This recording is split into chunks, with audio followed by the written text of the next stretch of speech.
Una mujer fue asesinada a tiros justo en el garaje de su casa, en medio de un vecindario tranquilo. Al principio, se pensó que el incidente había sido causado por un desconocido, pero cuanto más investigaba la policía, más pistas encontraba que apuntaban a su ex esposo, un hombre que alguna vez fue oficial de policía, con una apariencia calmada y ordenada. Detrás del caso se esconde una verdad impactante, un divorcio tenso, acusaciones dirigidas a la vida privada del esposo y una conspiración meticulosamente planeada con el único objetivo de hacer desaparecer a su exesposa para siempre.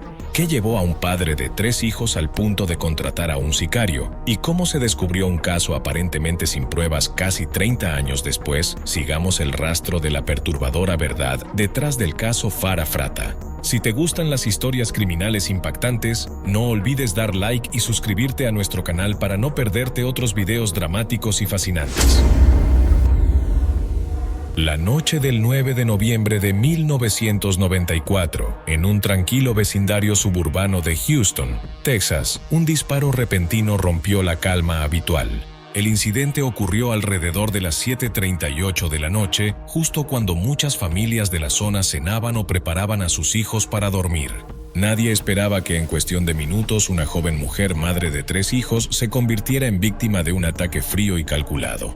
Esa mujer era Farah Fratta, de 34 años, madre de 3 pequeños. Esa noche acababa de llevar a sus hijos a practicar deportes y regresaba a casa como cualquier otra noche normal. Cuando su auto giró hacia el camino de entrada frente al garaje, Farah no tenía idea de que alguien la estaba esperando en la oscuridad, escondido detrás de unos arbustos o bajo un poste de luz. Detuvo el auto y salió para abrir la puerta del garaje, una acción familiar que nadie habría imaginado sería el último momento de su vida. En un instante, se escucharon 3 fuertes disparos. 2 impactaron en su cabeza, 1 en el hombro. Farah cayó al suelo de cemento frente al garaje, sin oportunidad de pedir ayuda ni resistirse. Todo ocurrió en segundos. El asesino ejecutó el acto rápidamente y huyó en silencio, sin dejar rastro, solo pánico y una escena del crimen escalofriante. Desde una casa al otro lado de la calle, Laura Holscher, una vecina de la víctima, estaba sentada en la sala con su bebé en brazos. Presenció accidentalmente todo el suceso a través de la ventana. Al principio solo escuchó fuertes ruidos, pensando que los hijos de Farah jugaban con algo en el garaje. Pero al mirar más de cerca, vio a Farah tirada en el suelo, inmóvil. Sintiendo que algo estaba mal, Laura llamó inmediatamente al 911. Mientras hablaba con el operador, vio de repente una figura vestida de negro salir corriendo del garaje y esconderse detrás de un gran árbol cercano. Poco después, un auto plateado se acercó, se detuvo brevemente para recoger a la persona y luego se alejó rápidamente. Laura aún recuerda claramente que el auto tenía un faro dañado, un detalle que más tarde se convirtió en clave para identificar al sospechoso. Todo ocurrió en segundos, pero fue suficiente para dejarla conmocionada. Tras la llamada de emergencia, el esposo de Laura corrió hacia la casa de Farah. La encontró tirada boca abajo en el suelo, aún respirando débilmente pero perdiendo mucha sangre. Minutos después, llegaron la policía y una ambulancia. Farah fue trasladada en helicóptero al hospital, pero a pesar de la atención médica de urgencia, no sobrevivió debido a la gravedad de sus heridas. La policía rápidamente acordonó la escena e inició su investigación. Una cosa llamó su atención: no había señales de disturbio ni de robo. La cartera y las pertenencias de la víctima no fueron tocadas. La casa no fue forzada, ni hubo señales de lucha. Esto llevó a la policía a descartar de inmediato la posibilidad de un robo. En cambio, comenzaron a inclinarse hacia la teoría de un asesinato dirigido, posiblemente relacionado con un conflicto personal o emocional o incluso una disputa familiar. Un detalle hizo el caso aún más desgarrador: los hijos de Farah estaban todos en casa en el momento del asesinato, incluido su hijo mayor, que tenía solo 7 años. Al escuchar los disparos, el niño corrió hacia el garaje y vio a su madre inmóvil. Esa imagen quedó grabada en su memoria infantil durante años. El vecindario, antes pacífico, rápidamente se sumió en el luto y el miedo. Los vecinos estaban consternados. Farah era conocida como una mujer amable, reservada y dedicada a sus hijos. Nadie podía imaginar que, en su propio hogar, el lugar que debería ser más seguro, fuera asesinada con tanta crueldad. Así comenzó una compleja investigación. La policía se dio cuenta de que el asesino había planificado cuidadosamente el ataque, actuado con rapidez y recibido apoyo externo. Entonces, ¿quién tenía razones para querer que Farah desapareciera? ¿Quién tenía el tiempo, el motivo y los medios para orquestar un asesinato frente a sus propios hijos y aún así escapar sin dejar rastro? La sospecha pronto recayó sobre el hombre en quien Farah una vez más confió, su exesposo Robert Fratta. Siguiendo el procedimiento estándar, la policía priorizó a las personas más cercanas a la víctima. En este caso, el primer nombre mencionado fue Robert Fratta, exesposo de Farah y padre de sus 3 hijos. Farah y Robert estaban en proceso de divorcio, aunque aún no estaba finalizado. Mantenían una disputa prolongada, especialmente por la custodia de los hijos y los pagos de manutención semanales que Robert tendría que hacer si Farah obtenía la custodia.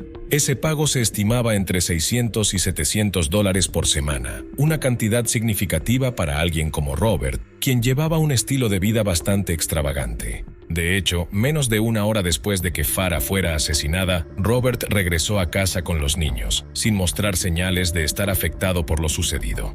Cuando fue interrogado por la policía, no preguntó por el estado de su exesposa, no mostró preocupación ni tristeza, sino que se centró únicamente en explicar que estaba en la iglesia en el momento del asesinato, como si ya tuviera su coartada preparada. Según amigas de Farah, Robert era un hombre atractivo, bien hablado, pero frío y condescendiente con su familia.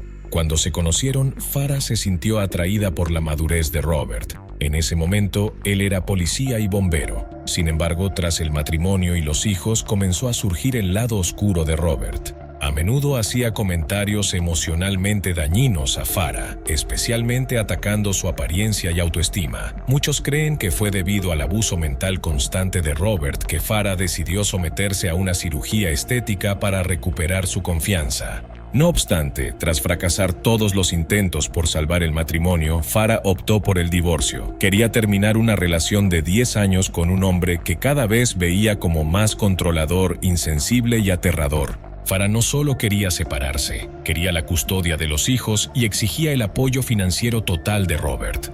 Esto pudo haber sido el punto de quiebre que lo enfureció, siendo él una persona que siempre quería tener el control. Un elemento clave en la investigación inicial vino de la mejor amiga de Farah y su abogada. Ambas confirmaron que, en los meses recientes, Farah había expresado repetidamente su temor de que su exesposo pudiera hacerle daño.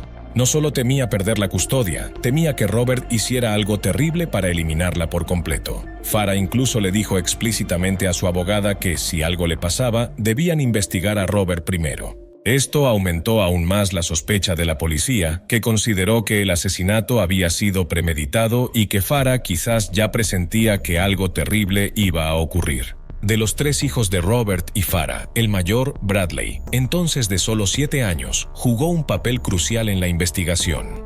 Cuando le preguntaron sobre la noche del asesinato, el niño compartió un detalle que llamó de inmediato la atención de los investigadores. Esa noche, cuando los 3 niños fueron llevados a la iglesia por su padre, Robert los dejó repetidamente para hacer llamadas telefónicas desde un teléfono público. No solo eso, después de salir de la iglesia y cenar en un restaurante, volvió a salir 2 veces más para hacer llamadas adicionales. Para la policía, esto no era un detalle menor. Descubrieron que los horarios de esas llamadas coincidían con el momento en que Farah fue asesinada. ¿Por qué un padre, en la iglesia con sus hijos, tendría que salir repetidamente a hacer llamadas telefónicas? ¿A quién llamaba y con qué propósito?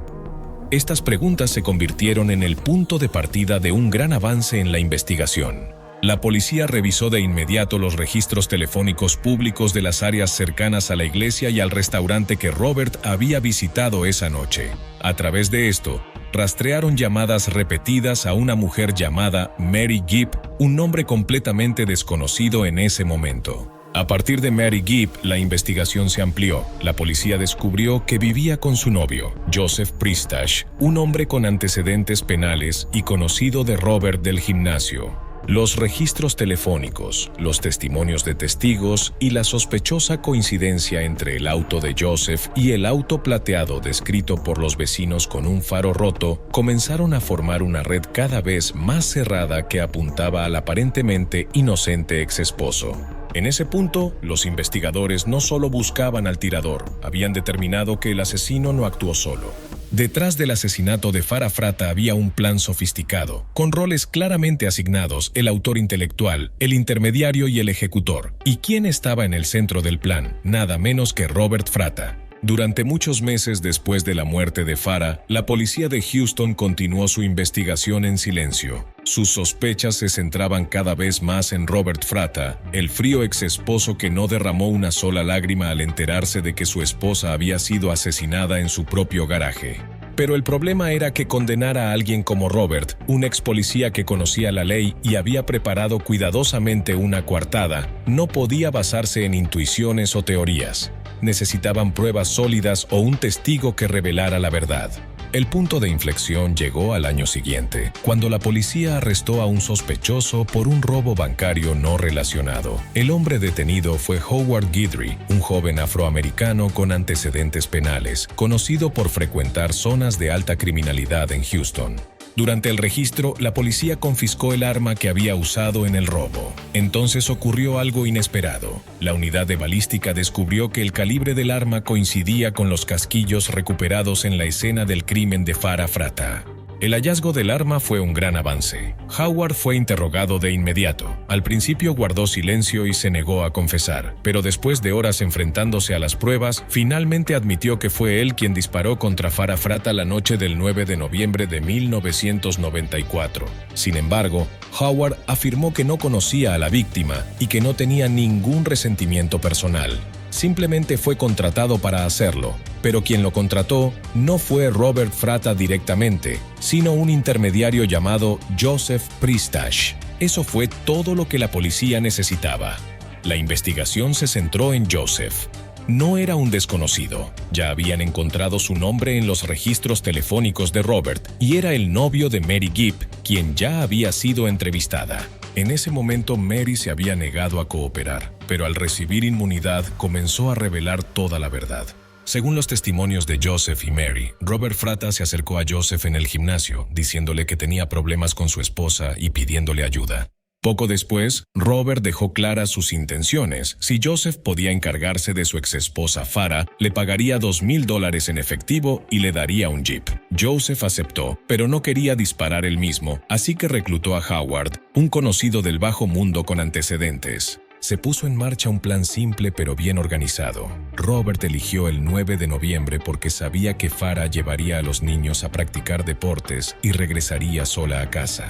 Joseph sería el conductor y Howard el tirador. El vehículo utilizado era plateado y tenía un faro roto, coincidiendo perfectamente con la descripción original de la vecina que llamó al 911. Alrededor de las 7:30 de la tarde, Joseph condujo a Howard hasta la zona cercana a la casa de Farah. Aparcaron a poca distancia y Howard se acercó en silencio, escondiéndose detrás de un gran árbol cerca del garaje, esperando. Cuando Farah llegó, justo al poner el auto en reversa y salir, Howard atacó. Se escucharon 3 disparos, 2 a la cabeza y 1 al hombro. Farah cayó al instante. La policía confirmó que perdió el conocimiento casi de inmediato. Tras el asesinato, Howard corrió de vuelta a la carretera principal, donde Joseph lo esperaba. Subieron al auto y se alejaron en segundos, haciendo casi imposible que alguien viera sus rostros. El coche desapareció en la noche, dejando atrás una escena de crimen escalofriante y a una madre que nunca volvería a despertar. Mientras tanto, Robert estaba en la iglesia con sus hijos. Su coartada parecía perfecta. Pero como ya se había revelado, el hijo mayor de Robert dijo a los investigadores que su padre salió repetidamente de los bancos de la iglesia para usar el teléfono público y luego nuevamente durante la cena en el restaurante. La policía reexaminó todos los datos de teléfonos públicos de esas áreas y rastreó llamadas hechas a Mary Gibb, la novia de Joseph, justo durante el momento en que Farah fue asesinada. Como era de esperarse, el contenido de esas llamadas era para verificar el progreso, dar instrucciones y asegurarse de que todo iba según el plan. El detalle final clave fue el arma homicida. Era un arma registrada a nombre de Robert Fratta. Aunque Robert había declarado que la había perdido anteriormente, Mary Gibb reveló que había anotado en secreto el número de serie del arma antes de que Joseph se la llevara, por si acaso. Al compararlo, la policía confirmó que era efectivamente el arma utilizada para matar a Farah. Y así, todo se desmoronó. El autor intelectual, el proveedor, el tirador, el conductor, cada eslabón de la cadena quedó al descubierto. La policía arrestó a los 3 sospechosos, Robert Fratta, Joseph Pristash y Howard Guidry. No cabía duda, este fue un asesinato altamente organizado, meticulosamente planeado y ejecutado por 3 hombres, con Robert como el cabecilla. Lo que más horrorizó al público fue el hecho de que el esposo y padre de 3 niños pequeños fuera quien eligió eliminar a su exesposa simplemente para evitar compartir la custodia y pagar unos cientos de dólares semanales en manutención. Lo que comenzó como un asesinato aparentemente sin rastro reveló lentamente una oscura conspiración, expuesta solo gracias a un robo no relacionado, un arma olvidada y las palabras aparentemente inocentes de un niño de 7 años. Pero esas pequeñas cosas ayudaron a sacar la verdad a la luz y a exponer al hombre detrás de todo. Después de arrestar a Howard Guidry, Joseph Pristash y Robert Fratta, la policía tenía toda la cadena de pruebas necesaria para acusar a los 3 de asesinato capital. Nada en este caso fue accidental, desde la planificación y contratación hasta el arma y la coartada falsa. Todo apuntaba a un crimen premeditado y organizado. Robert Fratta fue el primero en ser juzgado, en abril de 1996, aproximadamente 1 año y medio después de la muerte de Farah. En la corte, los fiscales describieron a Robert como frío, controlador y retorcido, incapaz de aceptar ser abandonado por su esposa y perder la custodia de sus hijos. Durante el matrimonio, Robert visitaba con frecuencia lugares turbios mientras obligaba a Farah a quedarse en casa, satisfaciendo sus preferencias personales distorsionadas. Su matrimonio se volvió sofocante, llevando a Farah a un estado de agotamiento y ansiedad crónicos. Lo que una vez contó a su abogada y amiga sobre su matrimonio fallido y su temor a ser lastimada, se convirtió en evidencia poderosa de que presintió la tragedia antes de que ocurriera.